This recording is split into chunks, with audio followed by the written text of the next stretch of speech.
Good morning dear parents and students. Parents, अगर आपका बच्चा नवोदय स्कूल की तैयारी कर रहा है तो मैं उसके लिए कुछ उसका क्या रूल्स हैं, क्या सिलेबस है, उसके लिए आपके लिए एक छोटा सा वीडियो लेके आई हूँ जिसमें मैं आपके ये सारे पॉइंट्स या डाउट्स दूर करने की कोशिश करूँगी। नवोदय विद्यालय समिति, हम बात करें अगर नवोदय विद्यालय की तो ये एक समिति है जो कब स्टार्ट हुई है और ये कैसे आई है वर्क प्रोसेस में। In accordance with the national policy of education, अगर हम राष्ट्रीय शिक्षा नीति 1986 के अनुसार देखें तो government of India has started Jawahar Navodaya विद्यालय। जवाहर नवोदय विद्यालय जब राष्ट्रीय शिक्षा नीति आई, कौन सी, 1986, उसमें ये जवाहर नवोदय विद्यालय सरकार के द्वारा खोले गए। Presently the JNVs are spread in 28 states and 7 union territories. अगर हम अब की बात करें तो हमारे जो जवाहर नवोदय विद्यालय हैं वो 28 राज्यों में हैं और 7 केंद्र प्रशासित राज्यों में भी ये हैं। These are co-educational residential school. ये एक co-educational residential मीन्स आवासीय स्कूल जहाँ आपके बच्चों को रहने की सुविधा भी दी जाती है। को-एजुकेशनल जहाँ पर एक ही स्कूल में लड़के लड़कियाँ दोनों का एडमिशन होता है। Fully financed and administrated by government of India, ये पूरी तरह से फाइनेंस किए जाते हैं, संचालित किए जाते हैं गवर्नमेंट ऑफ इंडिया के द्वारा, सरकार के द्वारा ये चलाए जाते हैं, जो कि किस समिति के द्वारा, ऑटोनॉमस ऑर्गेनाइजेशन, एक स्व संचालित ऑर्गेनाइजेशन बनाई हुई है पूरी, जिसका नाम है नवोदय विद्यालय समिति। इसके मद्देनजर ये स्कूल खोले गए हैं। Admissions in JNV are made through the Jawahar Navodaya Vidyalaya selection test. अगर आपको जवाहर नवोदय विद्यालय में स्टूडेंट बनना है या आप उसमें एडमिशन चाहते हैं तो आपको एडमिशन के लिए कक्षा 6 में एक टेस्ट लिया जाता है, कक्षा 6 में एडमिशन के लिए, जिसे जवाहर नवोदय विद्यालय सिलेक्शन टेस्ट कहा जाता है। इसी टेस्ट को आप पास करके वहाँ के स्टूडेंट बन सकते हैं।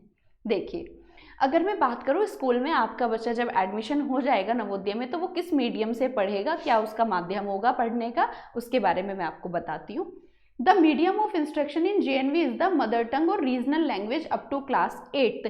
6 के बाद क्लास 8 तक जो बच्चे का इंस्ट्रक्शन होगा, माध्यम होगा शिक्षा का, वो मदर टंग में होगा, उसकी मातृभाषा में होगा, या उस रीजन की जो हमारी 28 राज्य हैं उसमें जिस भाषा में वहाँ पढ़ाया जाता है वो उनकी मातृभाषा जो वहाँ की है उसमें उन्हें पढ़ाया जाएगा।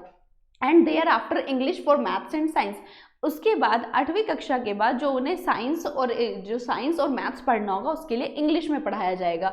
तो उनकी जो मैथ्स की और इंग्लिश की बुक, मैथ्स की और साइंस की बुक होंगी वो कौन से माध्यम में होंगी, इंग्लिश मीडियम में होंगी। And Hindi for social science, और जो उनका सामाजिक अध्ययन विषय होगा वो उनका हिंदी में होगा। Students of the JNV appear for the board examination of central board of secondary education. और जब बच्चा आपका 10th में बोर्ड परीक्षा में बैठेगा तो वो कौन से बोर्ड से पास होगा, CBSE से, सेंट्रल बोर्ड ऑफ एजुकेशन। जो बोर्ड में वो एग्जाम देंगे, जिस बोर्ड में, वो होगा उनका CBSE, central board of secondary education.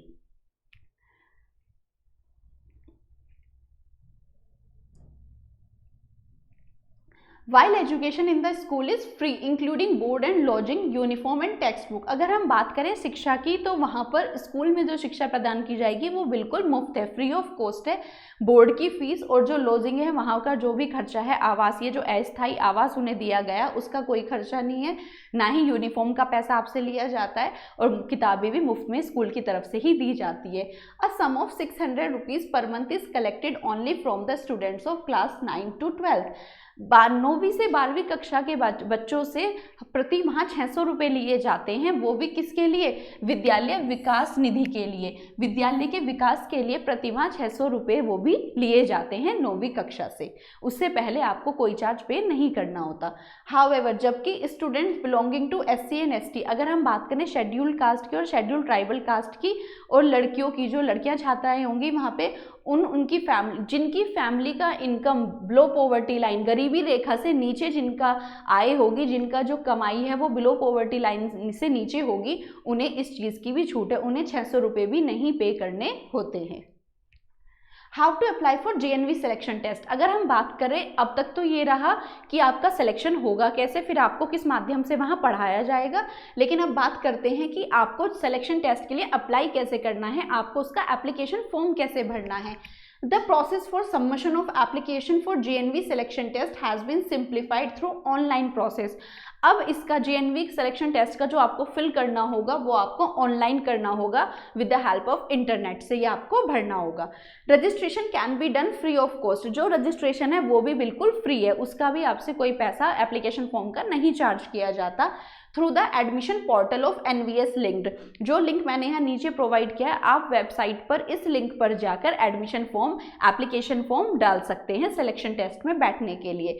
जो NVS का लिंक है www.navodaya.gov.in, या सेकंड है हमारा www.admissionclass6.in। इन दो पोर्टल पे जाके आप, इन दो दिए हुए लिंक पे आप जाके एप्लीकेशन फॉर्म डाल सकते हैं सिलेक्शन टेस्ट के लिए।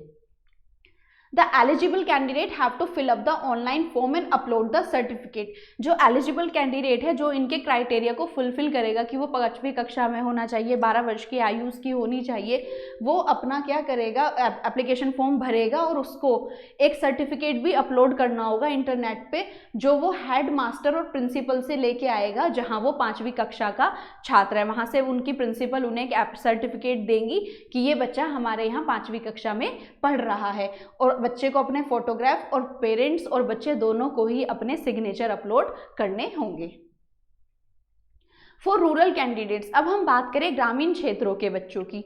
At least 75% of the seats in a district, एक जिले में 75% जो सीटें हैं वो सेलेक्ट हो, वो कैंडिडेट के लिए रिजर्व होती हैं रूरल एरियाज़ के लिए, वो ग्रामीण क्षेत्रों के बच्चे के लिए सीटें रिजर्व होती है कि 75% सीटों पे जो एडमिशन होगा वो ग्रामीण क्षेत्रों के बच्चों का होगा। एंड रिमेनिंग सीट्स, और जो 25% सीट है वो फिल की जाती हैं शहरी बच्चों से, जो अर्बन एरियाज़ के स्टूडेंट्स होते हैं। For urban candidates, a candidate who have studied in a school in urban area, अगर कोई बच्चा शहर के स्कूल में एक दिन भी, अगर उसने पूरे सेशन का एक दिन भी उस स्कूल में अटेंड किया है 3री, 4थी और 5वीं कक्षा में, वो शहरी बच्चा ही माना जाएगा। वो छात्र वो शहरी अर्बन एरिया के स्टूडेंट कैंडिडेट में ही उसको इंक्लूड करेंगे। रिजर्वेशन ऑफ सीट, अगर हम बात करेंगे कितनी सीट किसके लिए रिजर्व है, तो जैसे कि मैंने आपको बताया 75% पे तो ग्रामीण क्षेत्र के बच्चे होंगे, 25% जो होगी वो शहरी बच्चों के लिए होगी। इसमें 1/3 of total seats are filled up by girls, अगर टोटल सीट्स हमारी जितनी भी हैं उसमें से 1/3 सीट पर लड़कियों के लिए रिजर्व किया गया है। अबाउट द सिलेक्शन टेस्ट, अब हम बात करते हैं कुछ बातें जो आपको सिलेक्शन टेस्ट, जो आप सिलेक्शन टेस्ट जिसके लिए आपने अभी एप्लीकेशन फॉर्म भरा था लिंक पे जाके, उसके लिए आपको कुछ बातों का ध्यान रखना होगा जब आपका सिलेक्शन टेस्ट चल रहा होगा। देखिए, सेंटर फॉर एग्जामिनेशन, आपको जो एप्लीकेशन फॉर्म आपने डाला है तो उसके लिए आपको एग्जाम देने जाना होगा, तो आपका सेंटर के बारे में हम बात करते हैं कि कहाँ कैसे वो आपका एग्जाम होगा। Each candidate shall appear for the selection test at the examination centre allotted to him और her as indicated on the admit card। जो आपको एप्लीकेशन फॉर्म भरने के बाद एडमिट कार्ड मिलेगा, उस एडमिट कार्ड पे जहाँ का भी सेंटर लिखा हुआ है आपको पेपर देने जाना होगा, आपको उसी सेंटर पर अपना पेपर देना होगा जो आपको एडमिट कार्ड पर अलॉट किया गया है। No candidate is permitted to appear for any other centre, कोई भी छात्र कहीं और किसी सेंटर पे बैठने का आज्ञा नहीं दी जाएगी, क्योंकि उसका अटेंडेंस, उसकी सारी डिटेल्स उस सेंटर पर जा चुकी होगी। वो छात्र वहाँ पर एब्सेंट हो जाएगा और डिटेल्स वहाँ पर सारी एब्सेंट शो करेंगी, इसलिए बच्चे का फिर रिजल्ट नहीं आएगा। तो जो सेंटर आपको अलॉट किया गया है पेपर आपको उसी सेंटर पर देना होगा। No request for the change of centre will be entertain, जो एडमिट कार्ड पे एक बार ही सेंटर आ गया है उसे बदलने के लिए कोई भी रिक्वेस्ट, कोई भी बात नहीं मानी जाएगी। No candidate can appear in the selection test without the proper admit card, कोई भी छात्र बिना प्रॉपर एडमिट कार्ड के सेंटर पर परमिशन अलाउ नहीं होगी उसको अंदर आने की, जब तक उसके पास अपना एक प्रॉपर एडमिट कार्ड नहीं होगा। Admit card may be downloaded from the website of NVS, और जब एप्लीकेशन फॉर्म भरने के कुछ दिन बाद एडमिट कार्ड भी नवोदय government.in की वेबसाइट पर आ जाएंगे, आप उन्हें वहां से डाउनलोड कर सकते हैं, और दूसरा एडमिशन पोर्टल वाली वेबसाइट से भी आप उन्हें ले सकते हैं। लैंग्वेज ऑफ द एग्जामिनेशन, अब बात करेंगे हम आपका जो एग्जाम होगा वो किस भाषा में होगा, इसके बारे में जानना बहुत ज़्यादा ज़रूरी है। Jawahar Navodaya Vidyalaya selection test is conducted in various languages. हम अगर राज्यों के हिसाब से देखें तो जो लैंग्वेजेस के हिसाब से देखें, जिस राज्य की जैसी लैंग्वेज है उसके हिसाब से पेपर लिया जाता है। सिलेक्शन टेस्ट वेरियस लैंग्वेजेस में कराया जाता है, विच इज़ गिवन, जो कि JNV की वेबसाइट पर दिया हुआ है। अगर आप JNV की वेबसाइट खोलेंगे तो वहाँ पे रीजन के हिसाब से, स्टेट के हिसाब से भाषाएं दी हुई है। Note: a candidate will be given a test booklet in a language which he or she has maintained in the application form. जब आप अपना एप्लीकेशन फॉर्म भर रहे थे और जो भाषा का माध्यम आपने वहाँ पे चुना था वही भाषा में आपका क्वेश्चन पेपर आपके सामने पेपर के टाइम पे आएगा। अगर आपने भाषा का माध्यम अंग्रेजी चुना है, इंग्लिश चुना है, तो आपका भाषा का जो होगा क्वेश्चन पेपर की वो इंग्लिश होगी। अगर आपने अपनी भाषा हिंदी चुनी है फॉर्म भरते वक्त तो आपका पेपर हिंदी भाषा में आएगा। इसलिए आपको अपने एप्लीकेशन पहले से ही आपको डिसाइड होगा कि मैं अपने एग्ज़ाम की तैयारी किस भाषा में करूँगा, इंग्लिश भाषा में कि हिंदी भाषा में। अभी देखिए कंपोजिशन ऑफ द टेस्ट। अब हम बात करें टेस्ट पेपर में होगा क्या क्या, आपके क्वेश्चन होंगे वो किस तरह से होंगे। The selection test will be of 2 hour, आपका पेपर 2 घंटे का होगा एंड विल हैव 3 सेक्शंस, और ये 3 सेक्शंस में 3 खंडों में विभाजित किया जाएगा। With only objective type questions, इसमें सिर्फ आपसे जो पूछे जाएंगे वो ऑब्जेक्टिव क्वेश्चंस होंगे, बहुविकल्पीय क्वेश्चन होंगे जिसमें आपको विकल्प प्रदान किए जाते हैं और उन विकल्प में से आपको सही उत्तर को चुनना होता है। There are 80 questions in all for 100 marks, तीनों खंडों को मिलाकर आपके पास 80 क्वेश्चन आएंगे जो कितने नंबर के होंगे, 100 नंबर जिनके लिए प्रदान किए जाएंगे। अभी देखिए ये आपका 3 खंडों का पूरा टेस्ट है कि ये किस तरह से बनाया जाएगा। मेंटल एबिलिटी टेस्ट जिसमें 40 क्वेश्चन आएंगे 50 नंबर के। अर्थमेटिक टेस्ट जो कि आपका गणित से होगा, अंक गणित से, उसमें 20 क्वेश्चन आएंगे 25 नंबर के। लैंग्वेज टेस्ट ये होगा 20 क्वेश्चंस का, इसमें 25 नंबर का होगा। अब ये समझिए बिल्कुल ध्यान से, अगर हम बात करें आपने पेपर का माध्यम जो चुना है अंग्रेजी चुना है तो आपका मेंटल जो मैथ जो रीजनिंग के क्वेश्चन है वो इंग्लिश भाषा में लिखे हुए आएंगे। इसी तरह जो आपका मैथ्स है, अर्थमेटिक टेस्ट है, वो इंग्लिश भाषा में क्वेश्चन आएंगे। लैंग्वेज, अगर आपने अपनी भाषा अंग्रेजी चुनी है तो आपका जो भाषा का टेस्ट होगा वो भी अंग्रेजी का ही होगा। उसमें आपसे जो तीसरा खंड होगा जिसमें पैसेज आते हैं वो आपके अंग्रेजी भाषा में ही आएंगे, तो आपको इंग्लिश पैसेज के ही आंसर करने होंगे। अब हम बात करें तो आपका जो ये है 40 क्वेश्चन इसमें होंगे, तो ये एक क्वेश्चन इसमें 1.2, एक क्वेश्चन के लिए जो अंक प्रदान किए जाएंगे वो 1.25 प्रदान किया जाएगा, तो जिसके हिसाब से ये 50 नंबर का। इसी तरह 20 क्वेश्चन होगा, एक क्वेश्चन होगा आपका 1.2 नंबर का जिसका आया रिजल्ट 25। इसी तरह से जो भाषा के क्वेश्चन होंगे उसमें भी आपके 4 पैसेज आएंगे, 5-5 क्वेश्चन आपका एक एक पैसेज में होगा। एक पैसेज के एक क्वेश्चन के लिए आपको 1.25 मार्क्स दिया जाएगा 25 नंबर का। इस तरह से टोटल आपके 80 क्वेश्चन हो जाएंगे और मार्क्स हो जाएंगे 100। अगर आपने अपने पेपर की भाषा चुनी है हिंदी, तो आपका जो जब आपने एप्लीकेशन फॉर्म भरा और आपने भाषा चुनी हिंदी, तो आपका जितना भी रीजनिंग टेस्ट है उसके सारे प्रश्न हिंदी भाषा में पूछे जाएंगे। अर्थमेटिक टेस्ट जो आपके मैथ के क्वेश्चन हैं गणित के, वो आपसे हिंदी भाषा में पूछे जाएंगे। लैंग्वेज टेस्ट, वहाँ पर आपकी भाषा का टेस्ट भी कौन सा होगा, हिंदी भाषा का ही टेस्ट होगा। जो अंग्रेजी वालों से अंग्रेजी के गद्यांश पैसेज पूछे गए थे वो आपसे हिंदी भाषा में पूछे जाएंगे। तो इसी तरह से आपकी लैंग्वेज पूरे पेपर की हिंदी हो जाएगी, जिसका आपको एप्लीकेशन के टाइम पे बहुत ध्यान रखना है, क्योंकि आपको पूरी तैयारी भी फिर उसी हिसाब से करनी है कि आपके अंकगणित के क्वेश्चन हिंदी भाषा में है तो आपको हिंदी भाषा उनकी समझ में आनी चाहिए और उसी भाषा में आपको गद्यांश या पैसेज के जवाब देने होंगे। ठीक है, ये हुआ आपका। अब हमने इसमें बात की थी कि आपका पेपर जो है वो पूरा ऑब्जेक्टिव टाइप होएगा, मीन्स आपको इसमें लिखना कुछ नहीं है, सिर्फ क्वेश्चनों को पढ़ के उनके उत्तर आपको सर्कल भर के देने हैं। मैं वो आपको आगे बताने जा रही हूँ, जैसे बहुविकल्पीय क्वेश्चन हमने बात की थी। A single test booklet comprising all the 3 section, आपको एक बुकलेट मिलेगी पेपर की, तीनों खंड उसी में होंगे, कोई 3 किताबें नहीं मिलेंगी, एक क्वेश्चन पेपर होगा उसी में ही तीनों सेक्शन होंगे, सेक्शन A, B, C करके। Will be given to each candidate, हर बच्चे को एक बुकलेट दी जाएगी। Additional time of 30 minute will be allowed for divyang students. जैसे आपका पेपर 2 घंटे में, लेकिन अगर कोई बच्चा डिसेबल्ड है, जो हमारे दिव्यांग बच्चे होते हैं, दिव्य अंग जिनके होते हैं, उन्हें जो जिन्हें हम डिफरेंटली एबल्ड भी कहते हैं, जिनके शरीर में कहीं ना कहीं कोई दुविधा दिक्कत होती है, तो उन्हें 30 मिनट एक्स्ट्रा दी जाती हैं। For each question there are 4 probable answer. अब हम बात करेंगे क्वेश्चन कैसे आएंगे पेपर में। एक क्वेश्चन आएगा, उस क्वेश्चन के 4 जवाब होंगे, तो हर क्वेश्चन के लिए there are 4 probable answer.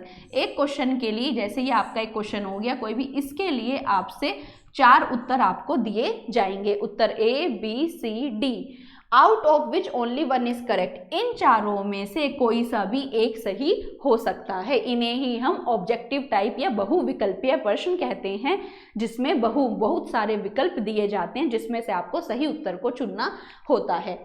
The candidate is required to select the correct answer. छात्र को सही आंसर चुनना है and darken the corresponding circle of choose an answer. और जो आपको आपके प्रश्न पत्र के साथ एक उत्तर पुस्तिका दी जाएगी, जो पेपर के साथ आपको मिलती है, उसमें आपको उसी, जैसे आपने क्वेश्चन नंबर 1 करा और आपको लगता है 1 का उत्तर नंबर विकल्प A सही है, या कोई भी B उत्तर सही है, या C, इस तरह से 4 विकल्प आपके पास हैं। इन विकल्प के लिए उत्तर पुस्तिका में इस तरह से गोले बने होंगे। आपको लगता है कि मेरे 1 क्वेश्चन का उत्तर B सही है, तो आप उसके B गोला में उसको ब्लू, जो आपको पेन लाने के लिए बोला जाएगा, नीला या काला, उससे आपको उसे भर देना है, गोलाकार कर देना है। इसमें आपको पेंसिल चलाना अलाउ नहीं होता है। काला पेन या ब्लैक बॉल पॉइंट या ब्लू बॉल पॉइंट पेन आपको लेके आना होता है। इस तरह से आप अपनी उत्तर पुस्तिका जो आपको दी जाती है, OMR शीट जिसे हम कहते हैं, उस पर हमें अपना ये एनसर्कल करना होता है। No change in the darkened circle is allowed. एक बार जो आपने गोला भर दिया, वो आपको बदलने की परमिशन नहीं दी जाएगी। किसी भी तरह का स्ट्राइक करके उसको उखाड़ना, जैसे हम ब्लेड से कर देते हैं। व्हाइटनर करेक्शन, जो व्हाइट करेक्शन फ्लूइड आता है, जो सफ़ेदा आता है, जिसे हम व्हाइट करेक्शन फ्लूइड बोलते हैं, वो भी आपको लगाने नहीं दिया जाएगा। एंड इरेजिंग, और किसी भी तरह का इरेज आपको रबर का इस्तेमाल करके वो आंसर नहीं मिटाना है। Such answer will not be evaluated. अगर आपने ऐसा किया या सफ़ेदा उस पर लगाया, या आपने वो मिटो के नया लगाना चाहा उसमें, वो आंसर आपका जांचा नहीं जाएगा, वो आंसर आपका चेक नहीं होगा। 1.2 marks will be given for every correct answer. हर सही उत्तर के लिए आपको 1.25 नंबर दिया जाएगा। No negative marking will be done. कोई भी नेगेटिव मार्किंग नहीं है। अगर आपका उत्तर गलत हो गया तो आपका सही में से नंबर नहीं काटे जाएंगे। जो गलत है वो गलत ही माना जाएगा और सही के लिए आपको नंबर मिलते चले जाएंगे। हमें सबसे ज़्यादा जो ध्यान रखने वाली बात होती है वो एक तो ये सर्कल फिल करने में और एक पेपर की भाषा चुनने में, क्योंकि भाषा चुनने से आपका पूरे पेपर की भाषा बदल जाती है। अगर आप एप्लीकेशन फॉर्म में अंग्रेजी चुनेंगे तो आपका पेपर अंग्रेजी भाषा में आएगा और आपका भाषा का जो लैंग्वेज टेस्ट है वो भी अंग्रेजी का ही होगा। आपको इंग्लिश के क्वेश्चन के जवाब देने होंगे। अगर आप भाषा का माध्यम हिंदी चुनते हैं तो आपका पूरा पेपर हिंदी भाषा में आएगा और आपको इंग्लिश की जगह पर हिंदी के गद्यांश आएंगे। सर्कल भरने के लिए दोनों का इसी तरह होगा। एक उत्तर पुस्तिका होगी जिसे हम OMR शीट कहते हैं, उसी में आपको अपने गोले भरने होंगे। पेंसिल आपको अलाउ नहीं की जाती है और आपको किसी भी तरह का करेक्शन उसमें अलाउ नहीं होता है। ठीक है बच्चों, ये मैंने आपको रूल्स और कुछ सिलेबस समझाने की कोशिश की है। सिलेबस आपको पता चल गया होगा। मेंटल एबिलिटी टेस्ट, मैथ्स का अर्थमेटिक टेस्ट एंड तीसरा लैंग्वेज टेस्ट, 3 सेक्शन में हमारा ये पेपर होता है। अधिक जानकारी के लिए आप वीडियो में स्क्रीन पर दिखाए हुए नंबर पे भी व्हाट्सएप करके या कॉल करके जान सकते हैं। Thank you and have a nice day.